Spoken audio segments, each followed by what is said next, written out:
Good morning. चलिए हम BCom first year की बात कर रहे हैं। बिल्कुल इजी से लेके चलेंगे, सारे टॉपिक को डील करने की कोशिश करेंगे और वही बात बोलेंगे जो एग्जाम के लिए रेलिवेंट पोर्शन हो।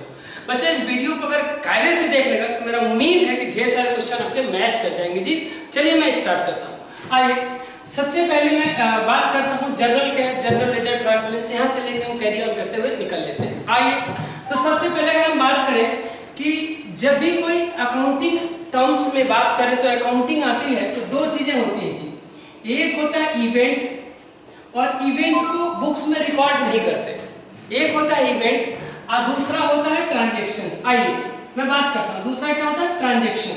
ये लीजिए, ये हो गया इवेंट और ये हो गया ट्रांजैक्शन। इवेंट क्या होता है? इवेंट होता है रिजल्ट ऑफ ट्रांजैक्शन। ये क्या होता है? Result of transaction. किसी ट्रांजैक्शन का रिजल्ट होता है। जो इवेंट होता है वो रिजल्ट ऑफ ट्रांजैक्शंस होता है। तो एक इवेंट ये होता है जो रिजल्ट ऑफ ट्रांजैक्शन है, और एक इवेंट ये होता है जो ट्रांजैक्शंस में कन्वर्ट ही नहीं करा। मैंने गुड्स को ऑर्डर दिया जो अभी ऑर्डर कंप्लीट नहीं हुआ, तो इस ऑर्डर की जो है यहाँ एक ओनली क्या रहा? इवेंट रहा। ओनली इवेंट रहा जो कभी ट्रांजैक्शंस में कन्वर्ट ही नहीं हुआ।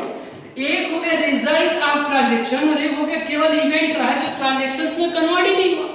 तो जो केवल इवेंट रहा ऑर्डर्ड गुड्स, ऑर्डर्ड गुड्स, किसी गुड्स का आप ऑर्डर दे देते हैं, इसकी not recorded in the books, not recorded in the books या नॉट एंट्रीज, इसकी जर्नल एंट्री, इसकी जर्नल एंट्री नहीं होती है। क्यों जर्नल एंट्री नहीं होती है जी? इसकी जर्नल एंट्री क्यों नहीं होती है? क्योंकि भैया मैंने गुड्स को ऑर्डर दिया है, ट्रांजैक्शंस नहीं हुआ, टू पार्टीज मॉनेटरी टर्म्स में अफेक्टेड नहीं हुई, जिसकी वजह से इसको हम बुक्स में रिकॉर्ड नहीं करते। तो ये इवेंट है, इसको बुक्स में रिकॉर्ड नहीं करते। लेकिन ये रिजल्ट ऑफ ट्रांजैक्शंस है, इसकी रिकॉर्ड होती है। तो ये हो गया रिजल्ट ऑफ ट्रांजैक्शन। ये क्या है रिजल्ट ऑफ ट्रांजैक्शन? जैसे बैलेंस सीडी मतलब क्लोजिंग बैलेंस, बैलेंस बीडी मतलब ओपनिंग बैलेंस। ओके आ जाइए जी, प्रॉफिट ऑब्लिक लॉस, ठीक है जी, और मतलब आउटस्टैंडिंग, प्रीपेड, एडजस्टेड, सारी बातें। तो मोस्टली एक पूछता है बैलेंस शीट, बैलेंस बीडी और पीएल।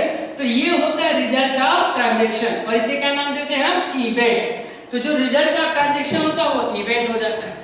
और जब ट्रांजैक्शंस होता है, ट्रांजैक्शन का मतलब होता है two parties affected in monetary terms, दो पक्षकार मुद्रा में प्रभावित होते हैं, तो क्या नाम दिया जाता है? ट्रांजैक्शंस नाम दिया जाता है।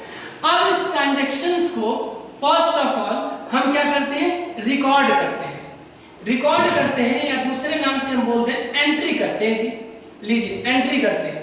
तो रिकॉर्ड करते हैं या एंट्री करते हैं, ये रिकॉर्ड या एंट्री कहाँ करते हैं? तो ये काम हम करते हैं जर्नल में। क्या करते हैं? जर्नल में। तो जर्नल में करते सके तो जर्नल क्या है मैं बता रहा हूँ। जर्नल एक बुक का नाम है जहां ट्रांजैक्शन को पहली बार रिकॉर्ड करते हैं। जर्नल एक बुक का नाम है जहां ट्रांजैक्शन को पहली बार रिकॉर्ड करते हैं। दूध ओरिजिनल होता है, मतलब दूध बेसिक आइटम है। अब दूध से क्या क्या बनता है ना? कोई मट्ठा बना ले, कोई छाछ बना ले, कोई घी निकाल ले, कोई दही बना दे, कोई मिठाइयाँ बना ले, सब बना ले। तो यही है ट्रांजैक्शन को फर्स्ट टाइम जिस ओरिजिनल जिसमें रिकॉर्ड करते हैं उसका नाम क्या है? जर्नल। अब इसको तोड़ेंगे तो लेजर बनेगा, और तोड़ेंगे तो ट्रायल बैलेंस बनेगा, और जाएंगे तो उससे फाइनल अकाउंट बनाएंगे, बात की बात है। लेकिन ओरिजिनल जो होता है वो जर्नल होता है। Journal is the name of a book जहां फर्स्ट टाइम ट्रांजैक्शन को रिकॉर्ड करते हैं। तो जर्नल हो गया। अब इसी जर्नल में एंट्री होगी जी, जोड़ देते हैं इसको, इसका नाम देते हैं जर्नल एंट्री। क्या नाम देते हैं? Journal entry. तो जर्नल एंट्री क्या पूछा जाएगा? तो जर्नल एंट्री है जिस टाइम पहली बार बुक्स में जो रिकॉर्ड होता है वो जर्नल एंट्री है। लेकिन अब जर्नल एंट्री से मेनली क्या पूछा जाता है मैं बताऊंगा। ये सारे 1 मार्क्स के क्वेश्चन के लिए मैं बता रहा हूँ। आइए जर्नल एंट्री में मेनली क्या पूछा जाएगा? पूछा जाएगा जर्नल एंट्री कौन सी बुक है? तो ये ओरिजिनल रिकॉर्ड है, ये ओरिजिनल रिकॉर्ड्स है। लीजिए जी, पहली बात मैं बोलूँ ये ओरिजिनल रिकॉर्ड्स है जी।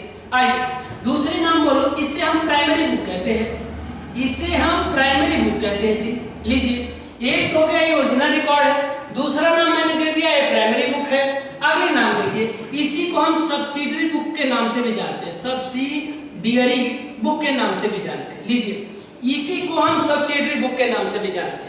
तो ये हो गया original record, primary book, subsidiary books और एक लाइन और मैं आपको बताऊंगा जी, एक लाइन बस और। जरा देखिए सब्सिडरी बुक के बाद मैं बताऊंगा आपको ओरिजिनल। अच्छा ये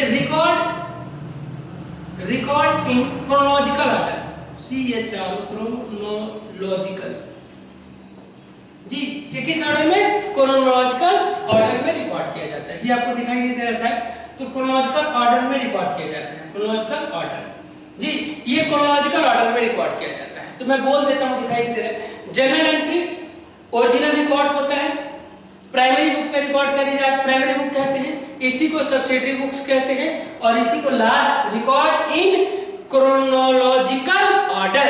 क्रोनोलॉजिकल ऑर्डर को हम बोल सकते हैं बेटा डेट वाइज। कौन सी वाइज? डेट वाइज जी, इसे डेट वाइज रिकॉर्ड किया जाता है, ये डेट वाइज रिकॉर्ड कहते हैं क्रोनोलॉजिकल ऑर्डर में। ठीक है, तो ये हो गया आपका जनरल एंट्री की कुछ बातें जी। आप इसे कॉपी करें। सर याद नहीं रहेगा, अरे याद क्यों नहीं रहेगा? ओरिजिनल रिकॉर्ड यही होता है, प्राइमरी बुक यही होती है, सब्सिडरी बुक यही होती है, ओरिजिनल रिकॉर्ड इसी को कहते हैं। क्लियर? आप इसे कॉपी करो, मैं इरेज करता हूं। ठीक है, चलिए जयश्री, हाँ सब लोग चले, रिया, प्रियांशी, चले सब लोग, हाँ हटाते। ठीक, यादव जी, बढ़ते हैं हम आगे। शेखर, चल देखें इधर, बिल्कुल ध्यान से सुनना जी, आगे मैं बढ़ता हूं। जो जनरल एंट्री है उसमें सबसे पहले हम बात करें जनरल एंट्री में, तो जर्नल एंट्री जी, ये लीजिए आप आ जाइए। जनरल एंट्री, जनरल एंट्री में जो सबसे पहले अगर हम बात करें, लीजिए कुछ मेन बातें बताएंगे। सबसे पहले हम बात करते हैं जी कॉलम की। लीजिए कॉलम की, ये आइए, तो कॉलम कितने होते हैं जी? ये रहा। आपके टोटल कॉलम कितने होते हैं? 5। तो 5 कॉलम इन जनरल। पहले का नाम क्या होता है? डेट, दूसरे का पर्टिकुलर, अगला होता है LF। अब LF का फुल फॉर्म पूछ सकता है। LF क्या है? Ledger folio, ledger folio. अच्छा ये लेजर फोलियो क्या है? लेजर फोलियो होता है page number of ledger, page number of ledger. Ledger का पेज नंबर ही लेजर फोलियो कहते हैं, लेजर का पेज नंबर ही लेजर फोलियो कहते हैं। और आगे लिखूंगा अमाउंट डेबिट और अमाउंट क्रेडिट, ये होते हैं आपके कॉलम। तो टोटल 5 कॉलम होते हैं। थर्ड कॉलम का नाम LF है, LF को कहते हैं लेजर फोलियो। लेजर फोलियो होता है पेज नंबर ऑफ लेजर। क्यों डालते हैं इसको, क्यों डालते हैं ये, है ना? हेल्प टू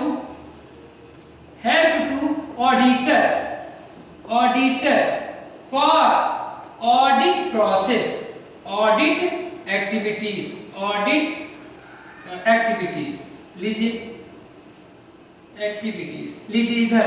तो मैंने क्या लिखा कि लेजर फोलियो क्यों डालते हैं? हेल्प टू ऑडिटर, ऑडिटर को हेल्प प्रोवाइड करता है, किस लिए? ऑडिट एक्टिविटीज के लिए। ऑडिट क्या होता है? बुक्स ऑफ अकाउंट जांच करते हैं। इसका पेज नंबर हम लेजर में मिला लेते हैं, लेजर का पेज नंबर यहाँ मिला लेते हैं कि ट्रांजैक्शन जितना लिखा गया उतना है कि नहीं। यानी बुक्स ऑफ अकाउंट जांच करते वक्त इस लेजर फोलियो और जर्नल फोलियो की जरूरत पड़ती है। तो यहाँ कौन सा होता है? Ledger folio. पूछा जाता है जर्नल में क्या लिखते हैं? तो लेजर फोलियो। लेजर में क्या लिखते हैं? Journal folio. जर्नल का पेज लेजर में और लेजर का पेज जर्नल में। आइए जी, ये बात के बाद हम अगली बात करें। इसमें होता है गोल्डन अकाउंटिंग रूल। क्या होता है? Golden accounting rule. लीजिए golden accounting rule, golden accounting rules. चलिए जी मैं बात करता हूं। तो गोल्डन अकाउंटिंग रूल्स, अबे गोल्डन अकाउंटिंग रूल्स क्या, फटाफट बोलते हैं जी। आइए, गोल्डन अकाउंटिंग रूल्स में 3 आता है। पहला आता है रियल अकाउंट, दूसरा आता है, पहला मैं बोलता हूं पर्सनल अकाउंट्स का रूल, दूसरा रियल अकाउंट्स का रूल और तीसरा नॉमिनल अकाउंट्स का रूल। 3 अकाउंट्स होते हैं जी। ये जो तीनों मैं जल्दी जल्दी बता रहा हूं, ये जो तीनों है ना, इसको नेचर ऑफ अकाउंट कहते हैं। क्या कहते हैं? Nature of account. ये अकाउंट का नेचर है। ये आता है दोनों, ये पर्सनल है और ये दोनों बढ़ जाते हैं किसमें? इम्पर्सनल में। ये पर्सनल है, ये दोनों किसमें बढ़ जाते हैं? इम्पर्सनल में। ये पर्सनल है और ये दोनों बढ़ जाते हैं इम्पर्सनल। बिल्कुल बेसिक क्वेश्चन एग्जाम में पूछेगा, मैं फिर से बता रहा हूं आपको। तो ये पर्सनल है और इन दोनों को बोलते हैं इम्पर्सनल। इम्पर्सनल में दो आते हैं, रियल और नॉमिनल। तो जी ये पर्सनल है और ये क्या है, इम्पर्सनल, है ना, इम्पर्सनल है ये। और इम्पर्सनल में दो आते हैं, एक रियल और एक नॉमिनल। ये क्या है, नेचर ऑफ अकाउंट। ये क्या भैया, नेचर ऑफ अकाउंट। आगे बढ़िए, गोल्डन अकाउंटिंग रूल्स। तो गोल्डन अकाउंटिंग रूल किसके लिए बनाई गई है, पर्सनल के लिए, रियल के लिए और नॉमिनल के लिए। आइए जी मैं यहाँ लिखता हूँ। तो गोल्डन अकाउंटिंग रूल बनाया गया पर्सनल अकाउंट के लिए, रियल अकाउंट के लिए और नॉमिनल अकाउंट के लिए। तो चलिए जी, क्या है पर्सनल अकाउंट का गोल्डन अकाउंटिंग रूल और क्या है रियल अकाउंट का और क्या है नॉमिनल अकाउंट का, सबको पता है, लेकिन 10 सेकंड में मैं बता ही दूं। ठीक है, मैं बताता हूं। आइए, तो रियल अकाउंट का पर्सनल अकाउंट का क्या होगा, ये रहा आपका पर्सनल अकाउंट का जी। पर्सनल अकाउंट का क्या होगा, दो चीजें होंगी जी, एक डेबिट होगा और एक क्रेडिट होगा। डेबिट होगा रिसीवर और क्रेडिट होगा गिवर। तो क्या फार्मूला बनेगा पर्सनल अकाउंट का, debit the receiver and credit the giver. Personal real का क्या होगा, दो चीजें होंगी जी, एक डेबिट होगा और एक क्रेडिट होगा। क्या, कम्स इन, कोई भी अगर सामान हमारे यहाँ आएगा तो डेबिट होगा, गोज आउट, और जो सामान हमारे यहाँ से जाएगा वो क्रेडिट हो जाएगा। नॉमिनल अकाउंट का बना लीजिए जी, नॉमिनल अकाउंट का बना लीजिए। नॉमिनल अकाउंट का हो जाएगा all expenses and losses debit. एक होगा डेबिट और एक होगा क्रेडिट। डेबिट क्या होगा, all expenses and losses, all expenses and losses. और ये क्रेडिट क्या होगा, all income and gain, all income and gain. ये हो गया जी आपका क्रेडिट। क्लियर, तो ये हो गया golden accounting rule, personal account, real account और नॉमिनल अकाउंट। तो पर्सनल का debit the receiver, credit the giver, real का debit what comes in, credit what goes out, और नॉमिनल का debit all expenses losses, credit all income and gain. इतनी बातें तो हमने पढ़ी गोल्डन अकाउंटिंग रूल्स का। क्लियर, मैं जरा इसको इरेज करता हूं और आगे बढ़ते हैं जी। ध्यान से सुने, ये अकाउंटिंग में और क्या क्या पूछ सकता है, जरा मैं बताता हूँ कुछ मेन बातें। डिस्काउंट पूछता है जी, तो डिस्काउंट जरा ध्यान से सुनिए जी। डिस्काउंट क्या है, डिस्काउंट दो तरह का होता है, एक होता है कैश डिस्काउंट और एक होता है ट्रेड डिस्काउंट। एक होता है ट्रेड डिस्काउंट, ये पूछ सकता है जी, trade discount not recorded in the books, not recorded in the books, ये बुक्स में रिकॉर्ड नहीं होता जी, not recorded in the books, ये बुक्स में रिकॉर्ड नहीं होता है। टोटल अमाउंट से हम घटा देते हैं, जैसे 1 लाख का कोई एसेट खरीदा है, 10% होता है 10,000, 1 लाख का 10,000 माइनस कर दिया तो आ गया 90,000, तो 90,000 ही रिकॉर्ड करते हैं, पूरा रिकॉर्ड नहीं करते। आइए जी, ये हो गया आपका trade discount not recorded in the books. Cash discount की अगर बात करें तो ये दो चीजें होती हैं, या तो हमको मिलेगा जी रिसीव्ड, या तो क्या हो जाएगा डिस्काउंट अलाउड, या तो डिस्काउंट हम अलाउड करेंगे या तो रिसीव करेंगे। अच्छा, रिसीव्ड किस पे करते हैं, हम रिसीव करते हैं परचेज पर और अलाउड करते हैं किस पे, सेल्स पर। ठीक है जी, ये अब जब हम रिसीव करेंगे तो हमारे यहाँ क्रेडिट हो जाएगा और जब हम अलाउड करेंगे तो क्या हो जाएगा, डेबिट हो जाएगा। डिस्काउंट रिसीव तो क्रेडिट और डिस्काउंट अलाउड तो डेबिट। या एक फार्मूला जी, कैश अगर डेबिट होता है तो डिस्काउंट भी किसी एंट्री में पूछ सकता है, कैश डेबिट होता है तो डिस्काउंट भी डेबिट होता है। एक और जी, अगर कैश क्रेडिट होगा तो डिस्काउंट भी क्रेडिट होगा, कैश क्रेडिट है तो डिस्काउंट भी क्रेडिट होगा। चल आप बड़बड़ करते चले जा रहे हैं, कुछ समझ नहीं आ रहा है। जो बच्चा पढ़ा है मैं क्या करूं, ऑब्जेक्टिव क्वेश्चंस है, ऑब्जेक्टिव में एकदम ठीक वही, ऑब्जेक्टिव तो बड़ा मतलब क्रिटिकल है बताना, है ना, बड़ा क्रिटिकल है। अगर क्वेश्चन आंसर आते तो मैं बता देता, इसमें थोड़ा समरी ही दे पाऊंगा जी। अब बच्चा अगर बड़ी तेजी से बढ़ रहे हैं, इसको पढ़ाने में मुझे पूरा 1 दिन लगता है, और जब 1 मिनट में बताएंगे तो नो डाउट उतना ही बताएंगे जितना काम का हो। आगे बढ़े, तो cash discount debit, cash debit तो डिस्काउंट भी डेबिट, कैश क्रेडिट तो डिस्काउंट भी क्रेडिट। क्लियर, आगे हम बढ़ते हैं जी। आगे और हम बात करें और इस जनरल एंट्री में क्या पूछ लेता है, जनरल एंट्री में और भी चीजें पूछता है। देखिए जरा और क्या पूछ लेगा, कैश डिस्काउंट का पर्पस क्या होता है, कैश डिस्काउंट का पर्पस होता है प्रॉम्प्ट पेमेंट, कैश डिस्काउंट का पर्पस क्या होता है? Prompt payment. अच्छा, कैश डिस्काउंट का पर्पस है प्रॉम्प्ट पेमेंट और ट्रेड डिस्काउंट का पर्पस है maximum sale promotion. Cash discount का पर्पस प्रॉम्प्ट पेमेंट, जल्दी से पेमेंट हो जाए, और ट्रेड डिस्काउंट का पर्पस सेल प्रमोशन या maximum sales activities. Sales promotion बोल सकते हैं ट्रेड डिस्काउंट। आगे बढ़ते इधर और भी इसमें चीजें पूछता है कंपाउंड एंट्री क्या है? कंपाउंड एंट्री क्या है? कंपाउंड एंट्री क्या है? लीजिए, अब पूछता है कंपाउंड एंट्री क्या है? कंपाउंड एंट्री क्या है? एक ही डेट पर एक ही नेचर का अगर अकाउंट होता है तो उसको क्या कर देते हैं? मिक्स कर देते हैं। एक ही डेट पर एक ही नेचर का अकाउंट होता है तो उसको एक साथ जोड़ देते हैं। जैसे 30 अप्रैल को है आपका wages account debit to cash, rent account debit to cash और commission account debit to cash. अब ये सब 30 अप्रैल को है तो देखिएगा यहाँ क्या क्या कॉमन आया। एक तो डेट कॉमन है, यहाँ भी वेजेज है, यहाँ रेंट है, यहाँ कमीशन है, जबकि तीनों में कॉमन जो है वो कैश है और कैश है। तो क्या क्या कॉमन है? एक तो डेट कॉमन हो गया, एक तो तीनों में कैश कॉमन हो गया, और ये जो वेज रेंट और कमीशन है ये भी कॉमन है। ये भी नॉमिनल अकाउंट है, ये भी नॉमिनल अकाउंट है और ये भी नॉमिनल अकाउंट है। तो क्या कह दिए? एक ही डेट को एक ही नेचर का जब कोई एंट्री होती है तो उसको हम मिक्स करके कर देते हैं, कंपाउंड करके कर देते हैं, जोड़ के कर देते हैं। इस एंट्री को हम कैसे लिख सकते हैं जी? इस एंट्री को हम लिख सकते हैं कैसे? जरा ध्यान से सुनिएगा जी, यहाँ लिखते हैं ना। इस एंट्री को लिखेंगे वेजेज अकाउंट डेबिट और क्या कर देंगे? रेंट अकाउंट डेबिट और क्या कर देंगे? कमीशन अकाउंट डेबिट और टू लिख देंगे हम कैश। Okay, done. तो वेजेस डेबिट रेंट डेबिट और wages debit rent debit commission debit to cash, खत्म जी। इतनी बात है कंपाउंड एंट्री का। मैं आगे बढ़ता हूं। ये हो गया आपका कंपाउंड एंट्री।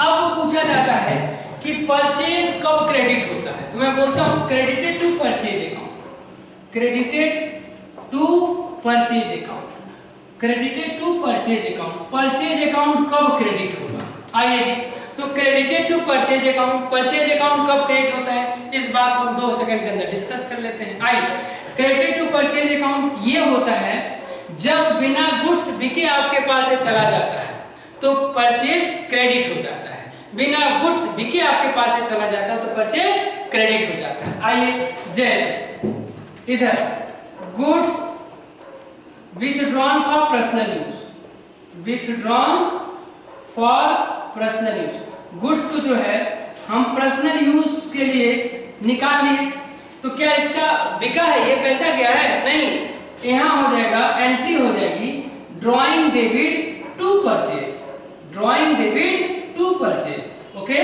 पहली बात। दूसरी देखिए गुड्स,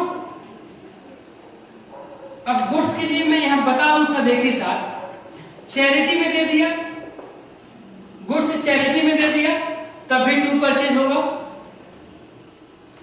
गुड्स डोनेशन में दे दिया और उसमें दे दिया, गुड्स जो है लॉस बाय फायर हो गया, लॉस बाय फायर हो गया तब भी परचेज क्रेडिट हो जाएगा।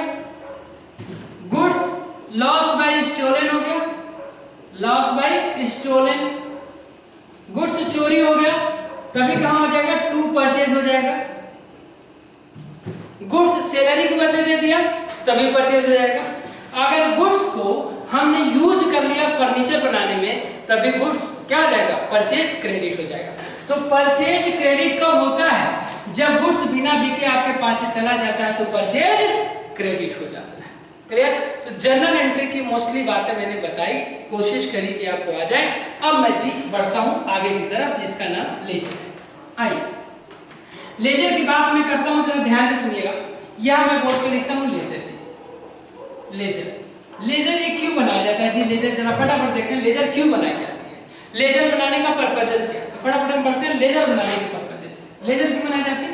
बैलेंस जानने के लिए, है ना, to know the balance, balance जानने के लिए कि किस अकाउंट का कितना बैलेंस है, इस बात को जानने के लिए हम लेजर बना लेते हैं। तो लेजर किसके बेसिस पे बनाया जाता है? आइए, लेजर प्रिपेयर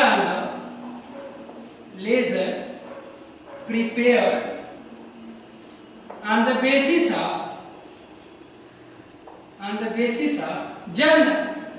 किसके बेसिस पे बनाया जाता है? लेजर जो बनाया जाता है वो जर्नल के बेसिस पे। राइटिंग ठीक नहीं हो रहा है, जल्दी जल्दी मैं लिख रहा हूँ, टाइम कंज्यूम ना हो। तो चलिए जी, आप मैं बोल रहा हूँ उससे लिख लीजिएगा। Ledger prepared on the basis of journal. तो जर्नल के बेसिस पे लेजर बनाया जाता है। आइए, लेजर कौन सी बुक है? तो जी लेजर बुक जो है उसको दो नाम दीजिए। एक है सेकेंडरी बुक और दूसरा नाम हम दे सकते हैं प्रिंसिपल बुक। जी प्रिंसिपल बुक। तो बताइए लेजर कौन सा हो गया? लेजर हो गया सेकेंडरी बुक और दूसरा नाम हमने दे दिया वो प्रिंसिपल बुक दे दिया। किसी भी अकाउंट का बैलेंस जानने के लिए हम लेजर बना लेते हैं। आइए जी, इसको हम रिकॉर्ड जब करते हैं, तो एनालिटिकल ऑर्डर में करते हैं। किसमें? एनालिटिकल। मैं कोशिश कर रहा हूं, मैं बता रहा हूं, आप एक बार पेपर दे के आएगा तो इसके बाहर से क्वेश्चन तो मोस्टली मुझे लगता नहीं कि बनेगा, ठीक है, लेकिन आप पढ़ के पूरा जाइएगा। एनालिटिकल ऑर्डर में, किस ऑर्डर में? एनालिटिकल ऑर्डर में। तो हो गया लेजर में टू नो द बैलेंस जानने के लिए। लेजर जो प्रिपेयर किया जाता है जर्नल के बेसिस पर, सेकेंडरी बुक कहते हैं, इसको प्रिंसिपल बुक कहते हैं, या एनालिटिकल ऑर्डर में रिकॉर्ड किया जाता है। क्लियर? आप इतना कॉपी करिए, मैं आगे बढ़ता हूं। आगे अब मैं काम करता हूं और फटाफट इसमें कुछ लिखता हूं। जो लेजर बनाते हैं ना, लेजर, फटाफट जरा ध्यान से सुनिएगा। लेजर को हम बता दें दो पार्ट में तोड़ दिया जी। आइए, तो पहला लिखते हैं टू साइडिंग लेजर। जी लेजर में कितने साइड हो गए? दो। टू साइडिंग लेजर में भैया जी दो साइड हो गए। लीजिए, टू साइडिंग लेजर में दो साइड हो गए। आइए दूसरा, इस साइड को मैं बोलूंगा डेबिट साइड। कौन सी साइड? Debit side. और इस साइड को मैं बोलूंगा क्रेडिट साइड। लीजिए, इस साइड को मैं बोलूंगा क्रेडिट साइड। आइए, तो मैं लिखूंगा लेफ्ट हैंड साइड। ये कौन सा साइड है? Left hand side. Left hand side equal to debit side. आइए फिर से तीसरा नंबर, राइट हैंड साइड है। कौन सा साइड है? ये लेफ्ट हैंड साइड है और ये है आपका राइट हैंड साइड। तो right hand side equal to credit side. तो ये डेबिट साइड हो गया और ये कौन सा साइड हो गया? क्रेडिट साइड हो गया। आइए, इधर कितने कॉलम होते हैं? ये लीजिए आप, इधर कॉलम जो होते हैं वो 4 होते हैं। तो इसे मैं लिख दूंगा 4 column in debit side. Debit side में जी 4 कॉलम होते हैं। फिर से मैं कैरी करता हूं 4 column in credit side. Credit side में भी कितने कॉलम होते हैं? 4। यही कॉलम कॉपी हो जाएंगे जी। पहले कॉलम का नाम डेट, दूसरे का नाम पर्टिकुलर, तीसरे का नाम जर्नल फोलियो, अगले का नाम अमाउंट डेबिट। ध्यान रहे लेजर में जर्नल फोलियो लिखते हैं। चौथा मैं लिखता हूं third column name is. Third column का नेम क्या है? तो ये है जेएफ का मतलब जर्नल फोलियो और जर्नल फोलियो का मतलब पेज नंबर ऑफ जर्नल। इसका नंबर जर्नल फोलियो का मतलब पेज नंबर ऑफ जर्नल। आइए फिर से मैं बोलता हूं, ये हो गया आपका। फिर से डेट, यही वाला यहां फिर से कॉपी कर देंगे, सारी हेडिंग कॉपी कर देंगे। तो डेट हो गया, दूसरा जी हो गया आपका पर्टिकुलर हो गया, फिर से हो गया आपका जर्नल फोलियो हो गया, फिर से हो गया अमाउंट क्रेडिट हो गया। ओके, अमाउंट क्रेडिट हो गया। तो आ जाइए, तो 4 कॉलम डेबिट में और 4 कॉलम क्रेडिट में। मैं यहाँ 5वां लिखता हूँ जो आपको दिखाई नहीं देगा, लेकिन मैं बोल रहा हूँ। टोटल 5वां यहाँ लिख दें, टोटल कॉलम इन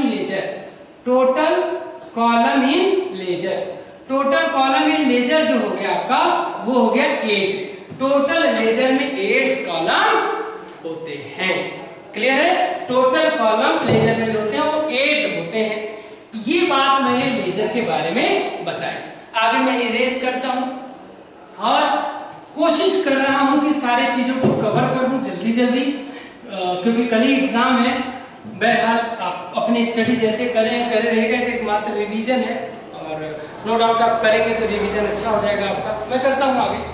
लेजर में और थोड़ी सी बातें जी, इधर rules for close account, account close करने के लिए कौन से नियम बनाते हैं, तो जरा ध्यान से सुनिएगा।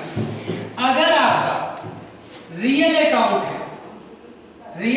है या पर्सनल अकाउंट है, या रियल हो गया, पर्सनल हो गया, एसेट्स है या लायबिलिटीज है, इसको बंद करने के लिए हम बैलेंस सीडी का इस्तेमाल करते हैं। बैलेंस सीडी का मतलब होता है कैरीड डाउन। तो किसको रियल को, पर्सनल को, एसेट्स को, लायबिलिटीज को, इन सबको बंद करने के लिए हम बैलेंस सीडी का इस्तेमाल करते हैं। चले आचल जी, हाँ अश्वनी चले, रितिका चले, ध्यान से सुनेंगे आप लोग, क्यों मारे जी आयुष। चलो देखिए, तो real account, personal account, asset, liabilities, ये सबको क्या कर दिया मैंने, बैलेंस कर दिया। क्लियर। आगे मैं कैरी करता हूं, बिल्कुल ध्यान से सुनिएगा। आइए, और किसको कैसे बंद करते हैं, जो परचेज अकाउंट होता है, परचेज अकाउंट, सेल्स अकाउंट और purchase return account, sales return account, इन सबको जो ट्रेडिंग में जाते हैं उनको बंद करते हैं ट्रेडिंग अकाउंट से, ये बंद करने का सर कुछ समझ नहीं आ रहा, अभी मैं बता रहा हूँ। इनको अगर क्लोज करना हो, इनकी बैलेंस निकालना हो, जैसे होता है ना डेबिट साइड 1 लाख रुपए आ गए, क्रेडिट साइड में 90,000 है, तो जो 10,000 इनकम आ रहा है उसको कैसे करें, क्योंकि लेजर का दोनों साइड बराबर होना चाहिए। तो जो 10,000 कम आ रहा है उसी को हम बैलेंस बोलते हैं, ठीक है, बैलेंस। तो अगर इसमें बैलेंस आएगा तो बैलेंस सीडी लिखेंगे, इसमें कमी पड़ेगा या बैलेंस आएगा तो हम ट्रेडिंग लिखेंगे। और कोई नॉमिनल अकाउंट है, ये भी तो नॉमिनल ही है, ये भी और कोई नॉमिनल अकाउंट है, इस नॉमिनल अकाउंट के लिए हम पीएल का इस्तेमाल करेंगे। कौन सा अकाउंट, पीएल का इस्तेमाल करेंगे, ठीक है। तो नॉमिनल अकाउंट के लिए बोला गया है, nominal account are not balanced, only transfer to PL account. ये लाइन बड़ा इंपॉर्टेंट होता है। Nominal account are not balanced, only transfer to PL account. Nominal account are not balanced, nominal account को बैलेंस नहीं किया जाता, only transfer to PL account, इसको केवल पीएल अकाउंट में ट्रांसफर किया जाता है। क्लियर। मैं आगे बढ़ता हूं। तो इनको बंद करने का यही सिस्टम है जी। अच्छा, चाहे टू साइड आए कम पड़े, डेबिट साइड कम पड़ेगा तो टू बैलेंस सीडी, इधर होगा तो बाय बैलेंस सीडी। आइए जी, मैं यहां लिखता हूं बोर्ड पे, ये हटा दीजिए। हाँ आइए, अब जरा मैं कुछ और बात बता दूं आपको फटाफट। ये देखिए, टू बैलेंस सीडी क्या होता है, to balance CD is credit balance. कौन सा बैलेंस है ये, क्रेडिट बैलेंस। क्यों क्रेडिट बैलेंस है, because credit side is greater than debit side. लीजिए, तो to balance CD is equal to credit balance, to balance CD credit balance होगा, और इसको जो हम बंद करेंगे because credit side is greater than debit side. Next हम आगे बढ़ते हैं जी। अगर बाई बैलेंस सीडी लिखा गया हो, तो वो डेबिट बैलेंस होगा। वो कौन सा बैलेंस होगा, डेबिट बैलेंस होगा। लीजिए, by balance CD debit balance होता है, क्यों, because credit side is lower then debit side. Credit side यहाँ छोटा हो जाता है डेबिट साइड से, इसीलिए हम बाई बैलेंस सीडी का इस्तेमाल करते हैं, ठीक है। मैं आगे बढ़ता हूँ जी, लेजर ही चल रहा है अभी, तो लेजर हो गया। अब मैं बात करूंगा ट्रायल बैलेंस का। किसका बात करूंगा, ट्रायल बैलेंस का। आइए, तो बोर्ड पे मैं लिखता हूं ट्रायल बैलेंस। लीजिए, मैंने बोर्ड पे लिख दिया ट्रायल बैलेंस, ओके। तो यहां मैंने लिख दिया ट्रायल बैलेंस। तो ट्रायल बैलेंस जो मैंने लिखा उसमें मैं कुछ बातें आपसे करूंगा, बिल्कुल ध्यान से सुनिएगा। ट्रायल बैलेंस में जो है, मैं यहां लिख दूं no any book. Trial balance कोई बुक नहीं है जी। नो एनी अकाउंट, ये कोई अकाउंट नहीं है, ओनली स्टेटमेंट है ना, केवल स्टेटमेंट है। प्रिपेयर्ड ऑन पर्टिकुलर डेट और पर्टिकुलर डेट और पर्टिकुलर डेट लिखा रहता है, कब डेट क्लोज किया जाता है, ईयर एंड पर की पर्टिकुलर डेट पर, एक पर्टिकुलर डेट पे इसको हम बंद कर देते हैं। ओनली स्टेटमेंट, तो ट्रायल बैलेंस कोई बुक नहीं है जी, कोई अकाउंट्स नहीं है, ये केवल स्टेटमेंट है। और कौन सा स्टेटमेंट है, prepared on a particular date, ये कौन से डेट पर, एक पर्टिकुलर एक निश्चित डेट पर बना दिया जाता है। आगे आइए, तो अब बोलते हैं हम ट्रायल बैलेंस जो है एक पर्टिकुलर डेट पे बना लेते हैं, ये एक ओनली स्टेटमेंट है, बट नॉट पार्ट ऑफ, लेकिन ये नहीं है क्या, पार्ट ऑफ फाइनेंशियल स्टेटमेंट, ये फाइनेंशियल स्टेटमेंट का पार्ट नहीं है। तो trial balance only, no any book, no any account, only statement है ना, prepared on a particular date but not a part of financial statement, लेकिन ये फाइनेंशियल स्टेटमेंट का पार्ट नहीं। क्लियर? मैं आगे बढ़ता हूँ, आगे मैं कैरी करता हूं, तो जरा ध्यान से सुने। अब ट्रायल बैलेंस क्यों बनाया जाता है, ट्रायल बैलेंस क्यों बनाया जाता है, ये बच्चों ने पूछा, तो मैं बताता हूं। Provided help to prepare final account, क्यों बनाया जाता है भैया, ये फाइनल अकाउंट प्रिपेयर करने के लिए बनाया जाता है। अच्छा, ये ट्रायल बैलेंस से ही फाइनल अकाउंट बनता है। Final account prepared on the basis of, किसके बेसिस पे फाइनल अकाउंट बनता है, तो ट्रायल बैलेंस के बेसिस पे फाइनल अकाउंट बनता है।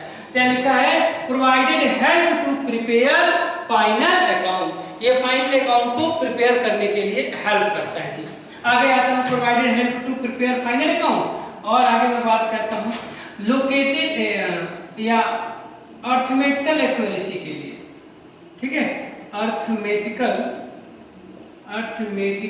एक्यूरेसी है ना, एक्यूरेसी, तो अर्थमेटिकल एक्यूरेसी गणितीय शुद्धता के लिए जी हम बना लेते हैं, ठीक है, गणितीय शुद्धता के लिए हम बना लेते हैं अर्थमेटिकल एक्यूरेसी के लिए। तो क्या हो गया, provided help to prepare final account, और दूसरा हो गया अर्थमेटिकल एक्यूरेसी, गणितीय शुद्धता के लिए हम ट्रायल बैलेंस बना लेते हैं। तो ये लाइन बड़ी इंपॉर्टेंट है जी, ट्रायल बैलेंस क्यों बनाई जाती है, तो अर्थमेटिकल एक्यूरेसी के लिए, किसके लिए, अर्थमेटिकल एक्यूरेसी के लिए, गणितीय शुद्धता के लिए बनाई जाती है। क्लियर? क्योंकि ट्रायल बैलेंस मैच नहीं करता है, जब मैच नहीं किया तो कोई प्रॉब्लम है, और उस प्रॉब्लम को करते हैं अर्थमेटिकल एरर, और अर्थमेटिकल एरर ठीक हो जाता है, इसीलिए नाम दिया गया अर्थमेटिकल एक्यूरेसी।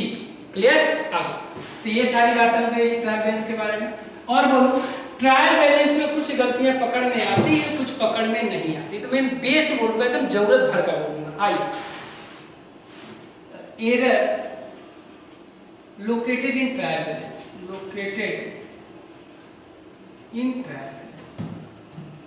कौन सी गलतियां ट्रायल बैलेंस में लोकेट करते हैं, एरर ऑफ कमीशन, बस ज्यादा याद में रखना, हो गया, एरर ऑफ कमीशन जरूरत भर का है, मैंने है तो बहुत ज्यादा, पूरा 2.5-3 घंटे पढ़ाया जाता है, 2.5 मिनट में बता रहा हूं तो मैं क्या बोलूंगा जी। आइए, एरर ऑफ कमीशन, आगे बात करता हूं फिर से, कौन सी गलतियां है ना, error not located in trial balance, कौन सी गलतियां ट्रायल बैलेंस में पकड़ में नहीं आती है, कौन सी गलतियां नहीं आती हैं, जरा देखिएगा, इसको कहते हैं फुल्ली ओमिशन की गलतियां जो है ट्रायल बैलेंस में पकड़ में नहीं आती, जो कहीं लिखा ही नहीं है, ना डेबिट में ना क्रेडिट में। यहाँ आता है पार्शियल ओमिशन, यहाँ पार्शियल ओमिशन अगर पूछ ले तो बता दीजिएगा, पार्शियल ओमिशन, और भी बोल सकते हैं सारी पोस्टिंग की गलतियां पकड़ में नहीं आती है, ठीक है। आगे आइए, फुल्ली ओमिशन हो गया, और हो गया आपका प्रिंसिपल एरर, एक्चुअल में आपके सिलेबस में नहीं है एरर्स, लेकिन ट्रायल बैलेंस में इतना पूछ सकता है, तो हो गया प्रिंसिपल एरर, और कौन सा, कंपनसेटिंग एरर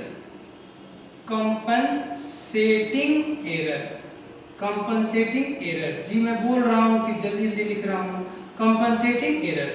ओके, तो क्या हो गया कि error not located in trial balance, ये फुल्ली ओमिशन पकड़ में नहीं आता, प्रिंसिपल एरर पकड़ में नहीं आता और कंपनसेटिंग एरर पकड़ में नहीं आता। तो ये हो गया जी आपका ट्रायल बैलेंस का पोर्शन, मैं इसे इरेज करता हूं। अब मैं बात करूंगा फाइनल अकाउंट का, फिनेंशियल स्टेटमेंट का। तो आइए जी फाइनल अकाउंट की बात करें।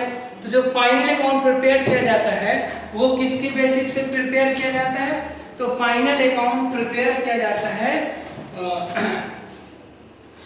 ट्रायल बैलेंस के बेसिस पे। Final account prepare on the basis of trial balance. Trial balance के बेसिस पे फाइनल अकाउंट प्रिपेयर किया जाता है। मैं आगे जरा कैरी करता हूँ, जरा ध्यान से सुनिएगा। मैं बोर्ड पे लिखता हूँ फाइनल अकाउंट। ओके जी, फाइनल अकाउंट, फाइनल अकाउंट। लीजिए फाइनल अकाउंट में क्या क्या होता है? 3 चीजें होती हैं जी। आइए सबसे पहला यहाँ बोर्ड पे लिख दें हम, तो क्या लिखेंगे? पहला होता है ट्रेडिंग, पहले में बंटवारा कर दें ऐसे, ठीक है जी, ऐसे। एक होता है ट्रेडिंग, ठीक है, और दूसरा होता है पीएल। एक होता है ट्रेडिंग, दूसरा होता है पीएल। पीएल का मतलब प्रॉफिट एंड लॉस अकाउंट। और इधर आ जाइए, अगला होता है बैलेंस शीट, बैलेंस शीट। लीजिए, तो एक होता है ट्रेडिंग, दूसरा पीएल और अगला बैलेंस शीट होता है। ट्रेडिंग क्या देखिएगा, ट्रेडिंग का जो इफेक्ट होता है, प्रभाव होता है, वो क्या होता है? या तो ग्रॉस प्रॉफिट होता है या तो ग्रॉस लॉस होता है। ट्रेडिंग का डेबिट साइड, ट्रेडिंग का डेबिट साइड ग्रेटर हो जाता है ट्रेडिंग के क्रेडिट साइड से। बड़े इंपॉर्टेंट क्वेश्चन है जी ये। ट्रेडिंग का डेबिट साइड ग्रेटर हो जाता है ट्रेडिंग के क्रेडिट साइड से, तब ये आपका हो जाता है कौन सा? Gross profit. तो ग्रॉस प्रॉफिट कब होता है? ट्रेडिंग का debit side is greater than trading का credit side. Trading debit side is greater than trading credit side. आइए, तो ग्रॉस लॉस क्या होगा? अपोजिट हो जाएगा जी। ट्रेडिंग का डेबिट साइड लोअर हो जाएगा और ट्रेडिंग का, सॉरी मैंने उल्टा बोल दिया है, sorry sorry sorry sorry. Trading का debit side is lower than trading credit side. Credit ज्यादा है तो प्रॉफिट होगी, अगर डेबिट ज्यादा हो तो क्या हो जाएगा? लॉस हो जाएगा, ट्रेडिंग का क्रेडिट साइड। ओके, तो trading debit side is greater than trading credit side. ये होता है gross profit and gross loss का। मैं मतलब बेस खींच के लेके आ रहा हूँ ना, जो 1.5 घंटे 2 घंटे में पढ़ाते हैं उसको 1.5 मिनट में प्रेजेंट कर रहा हूँ, ताकि आपका एक होल सिलेबस रिवाइज किया जाए। ओके, तो मैं बोलता हूँ, तो इसका प्रभाव क्या होता है? या तो ग्रॉस प्रॉफिट या तो ग्रॉस लॉस। इस प्रभाव का मतलब है ट्रेडिंग अकाउंट बनाते हैं तो जो बैलेंसेज आते हैं उसकी बात मैं कर रहा हूँ, या तो ग्रॉस प्रॉफिट या तो gross loss. Trading debit is lower than trading credit. Credit ज्यादा है तो प्रॉफिट और डेबिट ज्यादा है तो लॉस। लेकिन किसका बोलना पड़ेगा? ट्रेडिंग का। ये क्या शो करता है? Source, source financial result, financial result. ये फाइनेंशियल रिजल्ट शो करता है। क्या शो करता है? ये फाइनेंशियल रिजल्ट, ये शो करता है फाइनेंशियल रिजल्ट। आगे मैं बात करता हूं, पीएल जो शो करता है ये शो करता है फाइनेंशियल पोजीशन। ये क्या करता है? अच्छा, मैं इसकी भी बात करूं पीएल की, इधर लिख दो पीएल। पीएल में भी इसका जो इफेक्ट होगा, इसका जो इफेक्ट होगा वो 2 चीजें होंगी, एक होगा नेट प्रॉफिट और एक होगा नेट लॉस। आइए, नेट प्रॉफिट कब निकल के आएगा, नेट लॉस कब आएगा? जब पीएल का क्रेडिट ग्रेटर हो जाएगा पीएल के डेबिट से। पीएल का क्रेडिट ग्रेटर हो जाएगा पीएल के डेबिट से। और नेट लॉस कब होगा जी? ये आता है जब पीएल का डेबिट ग्रेटर हो जाएगा पीएल के क्रेडिट से। सब आपका रिवीजन हो जा रहा है, बच्चों वाला लग रहा है आपको, कह रहे हैं सर बहुत इजी है। हाँ, नो डाउट इजी है। तो पीएल का क्रेडिट ग्रेटर हो जाएगा पीएल के डेबिट से, पीएल का डेबिट हो जाएगा अगर ज्यादा तो लॉस हो जाएगा। ये हो गया नेट प्रॉफिट, हो जाएगा नेट लॉस। ये क्या शो करता है जी?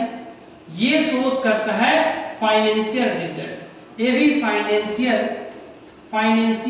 रिजल्ट शो करता है जी, फाइनेंशियल रिजल्ट शो करता है। ठीक है, फाइनेंशियल रिजल्ट शो करता है। ठीक है, ये भी फाइनेंशियल रिजल्ट और ये भी फाइनेंशियल रिजल्ट। बैलेंस शीट में आइए जी, 2 साइड होते हैं। ये क्या होता है जी? एक होता है लायबिलिटी साइड और एक होता है एसेट साइड। तो लायबिलिटी साइड जो होता है बायां वाला साइड होता है और ये होता है दायां वाला साइड। आइए इधर आ जाइए, ये कोई अकाउंट नहीं है, नो एनी अकाउंट। ये कोई अकाउंट नहीं है, नो एनी बुक। ये कोई बुक नहीं है, ये जो बैलेंस शीट है कोई अकाउंट नहीं है, कोई बुक नहीं है, ये फिनेंशियल स्टेटमेंट है। क्या है? फिनेंशियल स्टेटमेंट है। ये फिनेंशियल स्टेटमेंट है ना? क्या भैया? फिनेंशियल स्टेटमेंट है। क्लियर? फिनेंशियल, बच्चे कहते दिखाई नहीं दे रहा है, मैं क्या करूं, थोड़ी इश्यूज हैं कैमरे के, तो मैं बोल तो रहा हूं ना। नो एनी अकाउंट, कोई अकाउंट नहीं है। नो एनी बुक, कोई बुक नहीं है। आगे बोल रहा हूं फिनेंशियल स्टेटमेंट, ये क्या है? फिनेंशियल स्टेटमेंट है। आगे बढ़ता हूं, ये क्या शो करता है जी? ये शोस करता है, shows financial position, financial position जी, ये फिनेंशियल पोजीशन शो करता है। क्या शो करता है? Financial position. चलिए जी, तो ये फिनेंशियल पोजीशन शो करता है। तो इतनी बात हमने स्टडी करी फाइनल अकाउंट के बारे में। ट्रेडिंग बनता है, पीएल बनता है, बैलेंस शीट, ये सारी बातें मैंने डिस्कस करी। आप कॉपी करें, मैं आगे बढ़ता हूं। चलिए, अब मैं आगे इरेज करके बढ़ जाता हूं। अब जरा ध्यान से सुने, फाइनल अकाउंट, ट्रेडिंग पीएल या बैलेंस शीट हम बनाते हैं तो मोस्टली क्या प्रॉब्लम्स आती है कि कौन ट्रेडिंग का पार्ट है, कौन पीएल का, कौन बैलेंस शीट का। क्लियर? तो इसके लिए ढेर सारे डायग्राम हैं, इस शॉर्ट नोट में उसको हम एक्सप्लेन नहीं कर पाएंगे। क्लियर? लेकिन मैं जरूरत की बात कह दिया हूं बनाऊंगा, तो ये नहीं पूछा जाएगा कौन आइटम कहां ट्रांसफर होगा, जनरली नहीं पूछा जाता है। जो पूछा जाता है मैंने बता दिया। आगे बढ़ता हूं जी, इसकी एडजस्टमेंट के पोर्शन को है सर एडजस्टमेंट। हाँ, अगर आपको डिटेल पढ़ना है तो हमसे लिंक ले लीजिए फोन करके। मेरा नंबर 9670999665 है ना? फोन करके लिंक ले लीजिए, मैंने 2.5 घंटे में पढ़ाया, आप पढ़ लीजिएगा जी। लेकिन अभी 2.5 घंटे का वक्त मेरे पास नहीं है, मैं जल्दी जल्दी करता हूँ जी। आगे आए तो अब मैं बात करता हूँ एडजस्टमेंट का। बिल्कुल ध्यान से सुनिएगा, एडजस्टमेंट, एडजस्टमेंट मैं गारंटी देता हूँ जी, इस एडजस्टमेंट से सवाल आना ही आना है। तो मैं सबसे पहले बात करता हूँ डिस्कस एडजस्टमेंट का। तो जो भी एडजस्टमेंट होता है ना, उसका डीवल इफेक्ट होता है। एडजस्टमेंट का कौन सा इफेक्ट होता है? डीवल इफेक्ट होता है। डीवल इफेक्ट, डीवल इफेक्ट होता है जी, दोहरा प्रभाव होता है। तो जो भी एडजस्टमेंट होता है उसका डीवल इफेक्ट होता है, दोहरा प्रभाव होता है। दोहरा प्रभाव का मतलब एक होता है डेबिट तो दूसरा क्या होता है? क्रेडिट। एक होता है डेबिट तो दूसरा क्या होता है? क्रेडिट। तो एक होता है डेबिट तो दूसरा होता है क्रेडिट। इस सीक्वेंस में मैं आपको एडजस्टमेंट पढ़ाने जा रहा हूं। अब बिल्कुल आराम से सुनते जाइएगा जी, एडजस्टमेंट का हम लोग डिस्कस करेंगे। तो चलिए, सबसे पहले मैं आपको एडजस्टमेंट को तरफ लेके चल रहा हूं। तो सबसे पहले मैं एडजस्टमेंट, पहला एडजस्टमेंट जो बेसिक है वो मैं स्टार्ट करूंगा। इधर मैं लिखता हूं जी, इधर डेप्रिसिएशन ऑफ फिक्स्ड एसेट, क्या ट्रीटमेंट होगा इसका। चलिए जी, आइए तो मैं यहां लिखता हूं पहला depreciation of fixed asset. Depreciation, depreciation of fixed asset. घबराते नहीं, इसकी आप बताइए डेप्रिसिएशन एंड फिक्स्ड एसेट क्या है। पहली बात, जो एडजस्टमेंट में दिया गया है वो बुक्स में रिकॉर्ड नहीं हुआ है। रिकॉर्ड करते हैं इसीलिए जर्नल एंट्री की तरह दो फर्क पड़ता है, एक डेबिट और एक क्रेडिट। आइए तो क्या करूंगा मैं, सबसे पहले मैं देखूंगा फिक्स एसेट कहाँ रहता है। तो सर बैलेंस शीट में रहता है फिक्स एसेट। चलिए जी, बैलेंस शीट में मैं फिक्स एसेट को भेज दे रहा हूँ। तो वैल्यू किसकी गिर रही है?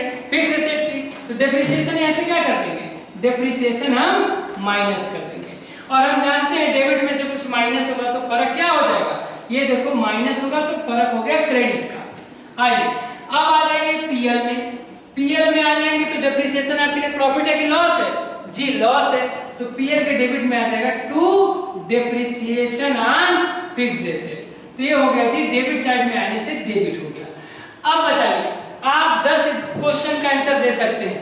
Depreciation on machinery, balance sheet में मशीनरी में से घटा देंगे, पीएल के डेबिट में दिखा देंगे। डेप्रिसिएशन ऑन प्लांट, प्लांट में से घटा देंगे, पीएल के डेबिट में दिखा देंगे। डेप्रिसिएशन ऑन बिल्डिंग, बिल्डिंग में से घटा देंगे, पीएल के डेबिट में दिखा देंगे।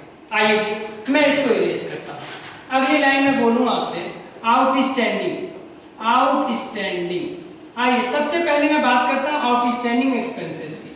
आउटस्टैंडिंग एक्सपेंसेस क्या है? मैंने काम करा लिया है, पैसे नहीं दिया है। काम करा लिया, पैसे नहीं दिया है, पैसा देना बाकी है। मैंने काम करा लिया, पैसे नहीं दिया है, पैसा देना बाकी है। इसे कहते हैं आउटस्टैंडिंग एक्सपेंसेस। मैंने काम करा लिया और पैसा नहीं दिया, पैसा देना बाकी है। अब पैसा देना बाकी है तो नाम हो जाएगा आउटस्टैंडिंग एक्सपेंसेस। क्लियर? मैं इसको कैरी करता हूं।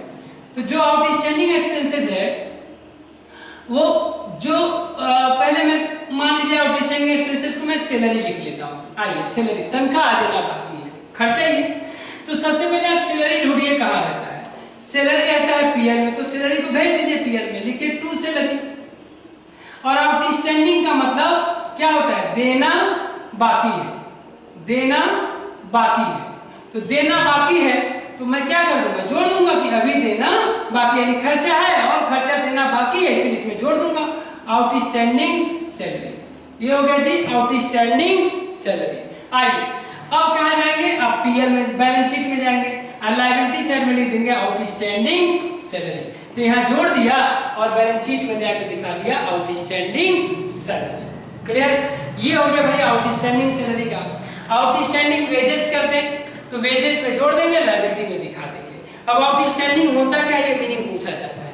आउटस्टैंडिंग क्या होता है? काम करा लिया, पैसे नहीं दिया, पैसे देने बाकी है। ये क्या है? ये लायबिलिटीज है। कौन सी लायबिलिटी है? एक्सटर्नल लायबिलिटी, किसी बाहरी व्यक्ति को पे करना बाकी है। आइए जी, मैं आउटस्टैंडिंग रेंट पूछ लूं तो क्या करेंगे? कहेंगे रेंट में जोड़ दीजिएगा और बैलेंस शीट के लायबिलिटी में दिखा दीजिएगा। वेजेस में पूछ रहे आउटस्टैंडिंग वेजेस, तो वेजेस में जोड़ दीजिएगा और लायबिलिटी में दिखा दीजिएगा। आउटस्टैंडिंग वो कमीशन पूछ रहे तो कमीशन में जोड़ दीजिएगा और बैलेंस शीट के लायबिलिटी में दिखा दीजिएगा। आगे बढ़ते हैं। अब मैं बात करता हूं इंटरेस्ट का। इंटरेस्ट का कोई भी इंटरेस्ट ले लो मेरे साथ आज। इंटरेस्ट का कोई भी इंटरेस्ट लेके दिखाओ।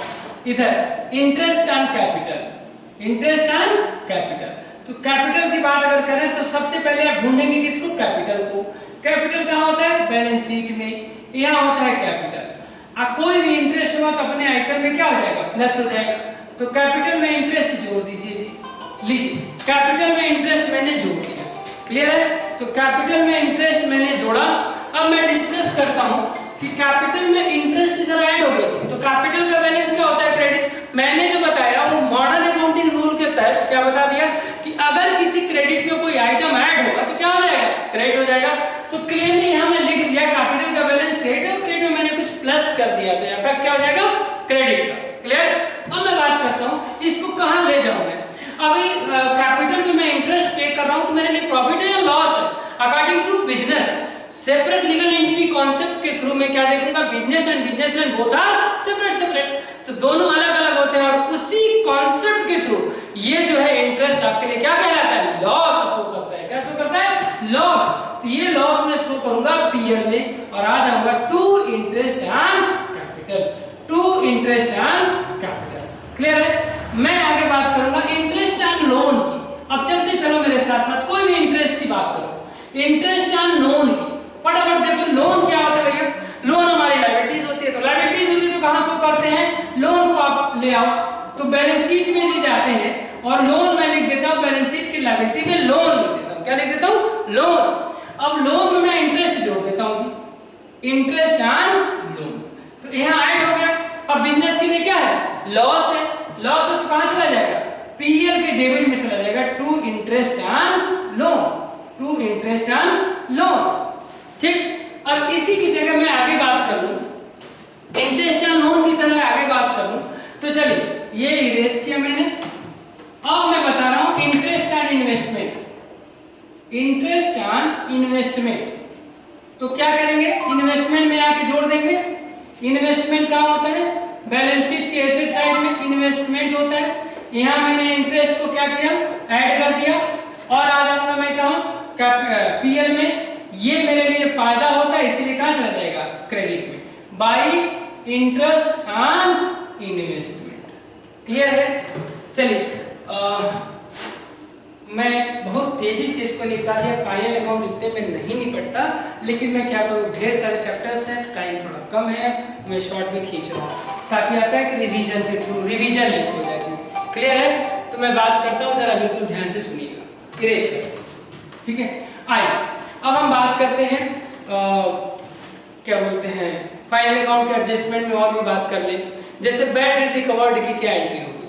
तो cash account debit to bad debt recovered, bad debt recovered पूछा जाता है, ये मोस्टली पूछा जाता है, तो बताएंगे cash account debit to bad debt recovered. Clear? तो ये बैड डेट रिकवर्ड की एंट्री हो जाएगी। प्रीपेड को क्या करते हैं भैया, प्रीपेड को सेम आइटम में से माइनस कर देते हैं, प्रीपेड को सेम आइटम में से माइनस कर देते हैं, और प्रीपेड एसेट होता है तो बैलेंस शीट के एसेट साइड में हम जाके दिखा देते हैं। क्लियर? इतनी सारी बातें हमने फाइनल अकाउंट के लिए भी सीख लिया। अब कौन कहाँ ट्रांसफर होता है इतना ज्यादा डिस्कस करने का वक्त आपके पास नहीं है। एक और आइटम पूछता है क्लोजिंग स्टॉक कहाँ शो करते हैं, तो क्लोजिंग स्टॉक अगर ट्रायल बैलेंस के अंदर दिया हुआ है तो केवल बैलेंस शीट में ले जाते हैं। अब क्लोजिंग स्टॉक बाहर में दिया है तो ट्रेडिंग में भी ले जाएंगे, अब बैलेंस शीट के एसेट में भी ले जाएंगे, क्योंकि बाहर देने का मतलब बुक्स में रिकॉर्ड नहीं है, और नहीं रिकॉर्ड है तो डेबिट क्रेडिट दोनों होगा, तो एक बैलेंस शीट के एसेट में जाएगा और एक ट्रेडिंग के क्रेडिट में जाएगा। फिर से क्लोजिंग स्टॉक अगर ट्रायल बैलेंस के अंदर दिया हुआ है, ट्रायल बैलेंस के अंदर दिया है तो ये सीधा सीधा कहाँ चला जाएगा, बैलेंस शीट के एसेट साइड में। अब क्लोजिंग स्टॉक अगर बाहर दिया हुआ है तो जाएगा ट्रेडिंग के क्रेडिट में और बैलेंस शीट के एसेट साइड में। ठीक है जी? हाँ, तो काम करते हैं, वीडियोस में सेंड कर देता हूँ और एक वीडियो और बनाऊंगा जिसमें हम सारे चैप्टर को और भी कवर कर लेंगे। ठीक है? ढेर सारा इस वीडियो के लिए थैंक यू।